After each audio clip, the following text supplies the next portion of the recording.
Hey, how you doing, guys? It's ZedEye here. So, well, this was perhaps a little bit unexpected, but yet also we sort of expected to see something coming for God of War Ragnarok. Now, the thing we didn't expect was obviously, well, the DLC that was revealed at the Game Awards 2023, and it's actually coming far, far sooner than we, well, anticipated. Coming in December the 12th, a completely free update to God of War Ragnarok for PlayStation 4 and also the PlayStation 5 version.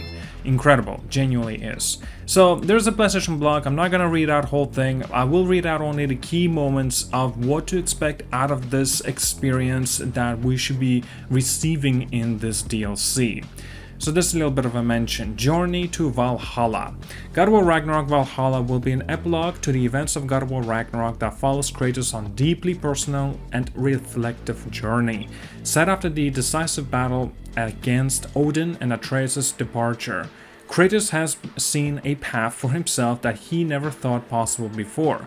Brought to the mysterious shores of Valhalla, accompanied only by Mimir, Kratos will enter its unknown depths to overcome trials within himself to face echoes of his past. Now the thing makes it kind of, well, intriguing as well. Where are the companions? Where is everybody else in this situation? Perhaps maybe you needed to go on your own merry way. Perhaps maybe this whole DLC is not going to be a canon event, or so to say, and it's simply going to be ignored after, like, a continuation to God of War, well, perhaps God of War 3 or something, or Atreus' standalone experience of a game. And there's a little bit of continuation as well regarding of the combat reimagined. So the team here at Santa Monica Studio challenged ourselves to make something different from anything we have done before in the God of War history. God of War Ragnarok Valhalla celebrates the combat you know and love from God of War Ragnarok and blends it with fresh, experimental elements inspired by the roguelike, roguelite genre. Each attempt in Valhalla will encourage you to master different aspects of Kratos' arsenal as you face new combinations of enemies and some surprises along the way. Interesting, as expected from the roguelike experiences. Fight, learn, grow. In Valhalla, defeat in combat is not the end of the warrior's spirit. If Kratos falls, he will re-awaken outside of the doors, ready for the next try. During each attempt, you will learn and adapt to the challenges Valhalla has to offer. The more you overcome, the more resources you'll gain that can be put towards permanent upgrades that affect both Kratos and even Valhalla itself. Accumulating rewards and knowledge during your attempts will help you get even closer to discovering the mysteries that awaits Kratos within. Interesting. So, continuing on, Master Valhalla, master thyself. The shore of the Valhalla humbles all those who wish to enter. Kratos must cast off his armor and equipment, and instead build towards both per attempt and permanent rewards.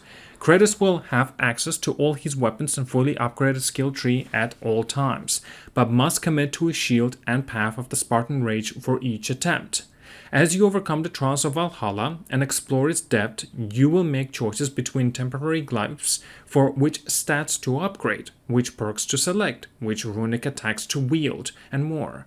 Each attempt can play out differently based on the rewards you choose, so keep your strategy in mind and when making of these selections. Wise preparation, adaptability to the challenge at hand, and command of your ability will be the key to mastery. What makes it interesting as well, I like this kind of creativity. It's just basically you don't bring anything into the Valhalla. You already have your perks basically unlocked. So, you can basically start going into it straight away. And so you don't even need to complete the game.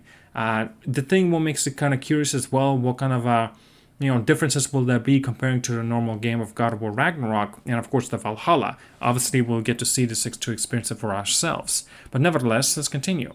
Play in style.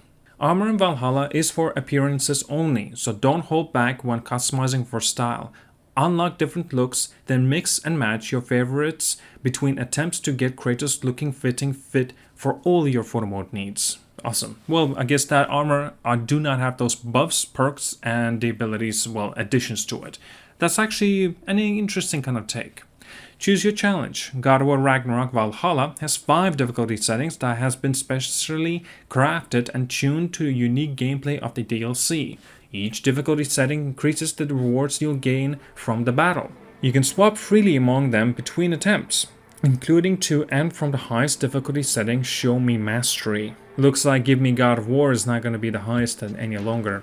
As your skills grow, we encourage you to try out some of the higher difficulties to earn more rewards and test your mastery over Kratos' arsenal. Between the 5 options, you will be able to select the level of challenge that is most fun for you to help further customize your gameplay experience. The DLC will continue God of War Ragnarok standard for the accessibility setting. That's good to hear. What makes it kind of intriguing, at least I have a question regarding it. What if I choose in the main menu like the lowest difficulty, and then I get to God of War Ragnarok Valhalla and I have choices of these difficulties? Will that kind of overwrite kind of my menus of the difficulty that I choose? Is that how it kind of works? Or is there like a different component towards these difficulties? For example, in the menu, I lower it to the lowest, and in the roguelike experience, I get to choose still those 5 difficulties. And even if I go the most hardest one, Show Me the Mastery, basically the setting of the difficulty, it won't be as hard because my main menu settings has been dialed down in its difficulty. It just makes it kind of interesting, or perhaps, like I said, maybe it overrides it. Play it anytime. God of War Ragnarok, and I already mentioned this, Valhalla is separated experience from God of War Ragnarok, so you don't need to worry about going in without certain upgrades, equipment, or story progress. If you think that the DLC sounds fun, you can jump in at any time. However, if you are concerned about narrative or gameplay spoilers, we do recommend that you finish God of War Ragnarok first, as God of War Ragnarok Valhalla serves as an epilogue to the story of the base game. Intriguing. Of course, in my case, since I already platinumed it and finished the story on PS4 and the PS5, yeah, this is a given for me to just simply start playing it. And that's pretty much it regarding of everything that we should expect from here.